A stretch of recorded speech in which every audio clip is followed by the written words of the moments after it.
Nderuar deputet, përfaqësues institucioneve, nderuar qytetar, tani të premten kërkuam dhe besoj u dakorduam që në njërin anë deputetëve të Kuvendit të Kosovës t'i jepet më tepër kohë për trajtuar një dokument shumë të rëndësishëm, gati 700 faqesh, sigurisht se ky buxhetit më voluminoz që mund ta ketë Kuvendi i Kosovës, po dhe në anën tjetër që t'i jepet kohë qeverisë të sjellë një dokument të ri me 3 reflektime kryesore, jo përmbajtësore, por shumë elementare. E para të reflektoj strukturën e kabinetit qeveritar, pra të ministrive, që 4 ministri të reja të kenë edhe buxhetin e tyre, dhe ky buxhet t'i ndohet jo nga ministri i financave, ministrive të tjera, por nga Kuvendi i Republikës Kosovës.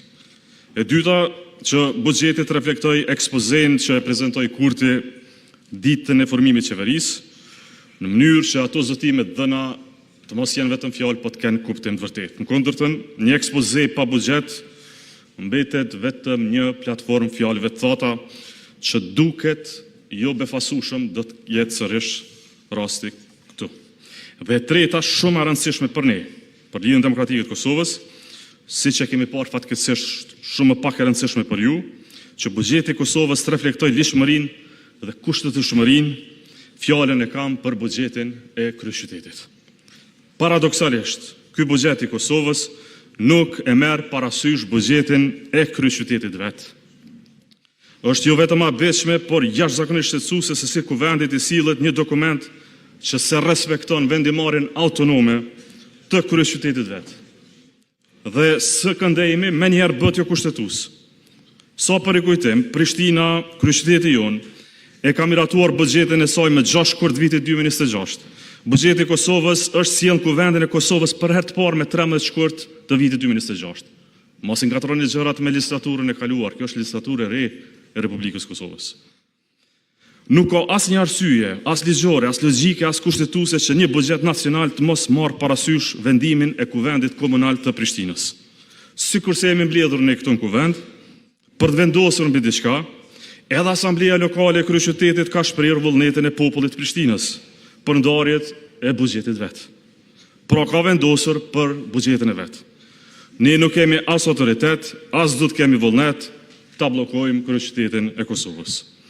Madje veç mendja më na shku për me bënë gjë të tillë, është luajtje me fatin e mira punëtorëve, mira familjeve, e mbi gjitha qindra mia banorëve që janë lodhur nga kjo përplasje e panevojshme. Prandaj për LDK-n është jo vetëm e rëndësishme që zotimet e dhëna për Prishtinën t'i realizojmë në tërësi ne që kemi marrë besimin aty, por edhe domosdoshme që të kuptojmë relacionin që do të ketë LDK-ja me këtë kuvend.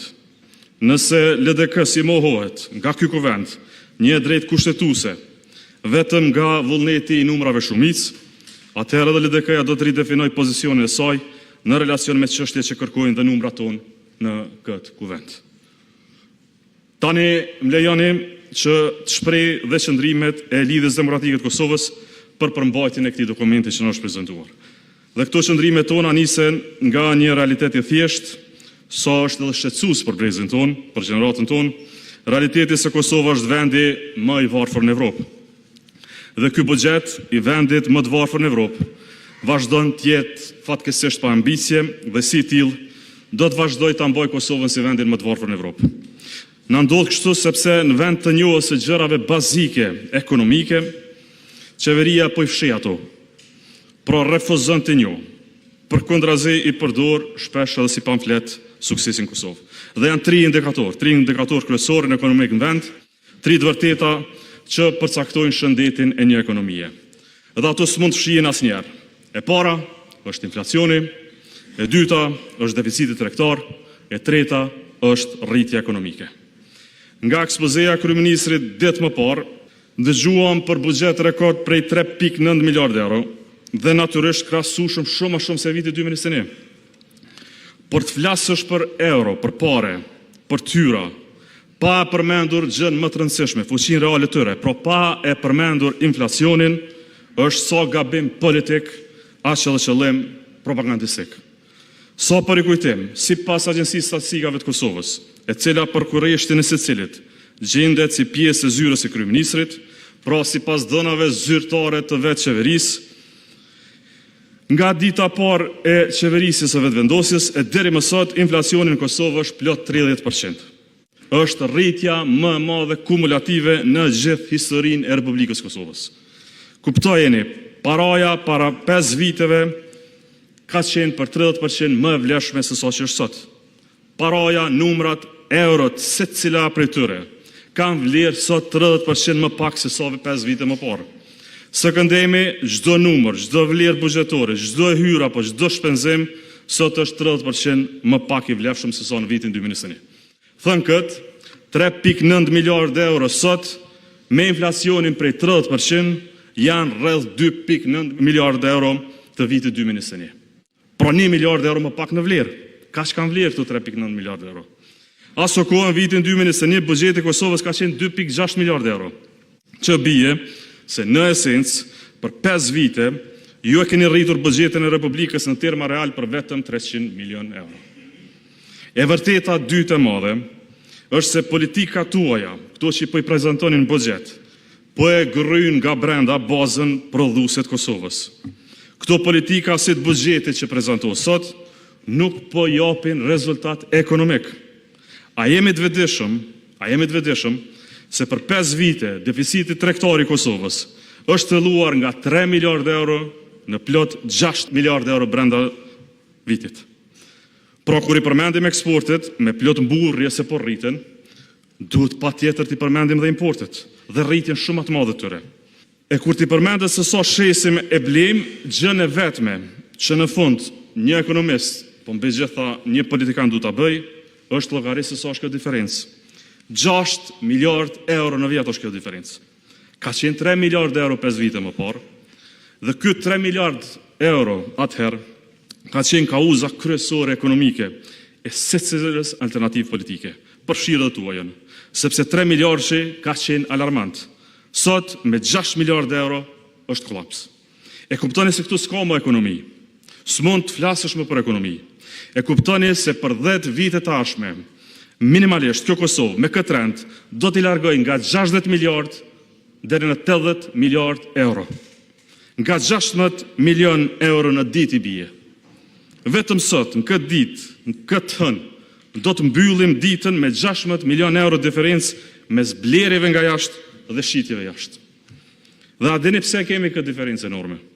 Sepse kemi pikërisht buxhet që administron e jo që zhvillon, sikur se ky që na prezantohet sot. Buxheti i juaj e injoron prodhimin vendor, e injoron industrinë, e injoron në tërësi investimin. Buxheti blen paqe sociale dhe nuk ka fare ambicie për të ardhmen. Si ta shush ndryshe një buxhet që beson ose jo, projektin më të madh kapital qendror e ka në vlerë prej 20 milion eurove. Ja ku kemi mrri. Projekti më i madh kapital i një shteti brenda një viti në vlerë prej 20 milion eurove.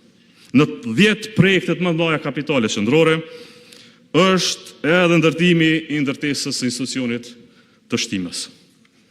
Në një buxhet zhvillimor, vërtet, top 10 projektet e një shteti duhet të ishte unoza kryeqytetit, centrali me gaz, spitali i ri, parku teknologjik, Brezovica. Nuk janë asnjëra nga këto. Projekti më i madh për një vit është 20 milion euro. Ku të zhvillohemi më pas me këtë buxhet? Dhe përveç se nuk janë investimet kapitale, që fundja nuk ishte as disa ditë më parë që u përmendën këtu në këtë foltore, nuk janë as reforma thelbësore. Në këtë buxhet nuk është as mësimi tërditor, as edukimi i hershëm për fëmijë, as reforma me spitale të reja shëndetësore, sigurime shëndetësore, e as kapacitetet e reja energjetike. Merreni me mend, jemi para kolapsit energjetik.